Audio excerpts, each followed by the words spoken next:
What were the primary reasons for the fall of Rome? Rome, the city that would become the center of one of the world's greatest empires, began around 750 BCE as an unremarkable settlement. During Rome's early years, the most wealthy and powerful people of the Mediterranean world were the Greeks. However, by 200 BCE, the Greek Empire was weakening, and Rome was turning into a giant, spilling over its borders as it acquired foreign lands.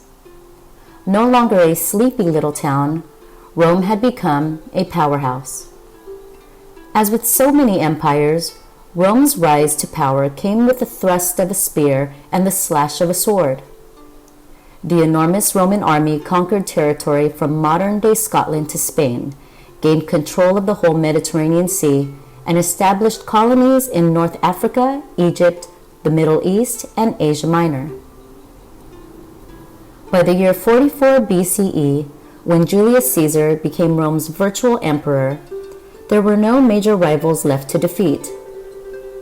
Caesar used his hero status, along with bribery, beatings, and even assassination, to gain political power.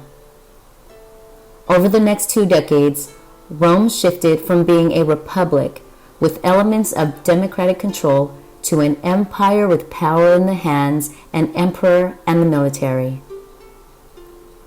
Rome's first 2 centuries as an empire were years of relative stability, increasing power, and great imperial wealth.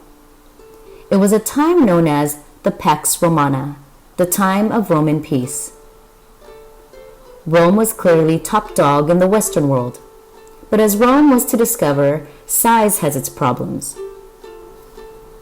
The empire acquired new subjects who were not Roman and who often did not want to be Roman, in Gaul, France, in England beyond the Danube River, in the Middle East.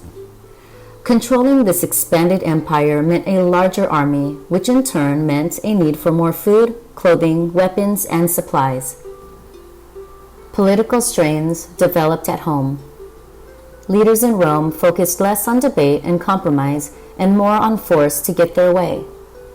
Having existed for centuries as a republic, Rome eventually became more like a dictatorship. As Rome drifted through the 3rd century, survived the 4th, and staggered into the 5th, one general problem was apparent. Life at the top was getting soft. Upper-class Romans were losing their edge.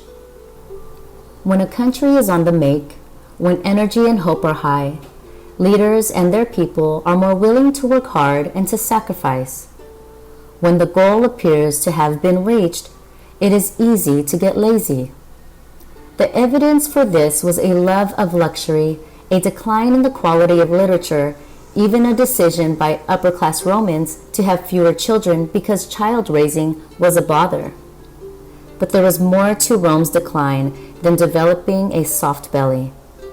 By the 5th century CE, when the city was sacked by outside invaders, Rome had been badly weakened by a number of problems. Parts of the empire would survive, particularly in Constantinople and the East, but the old heart of the empire, Italy and the West, was shattered. Your task is to examine the documents in this mini-Q and decide which 3 problems were most responsible for bringing Rome to its knees. Then, of these 3 problems, decide which was most important.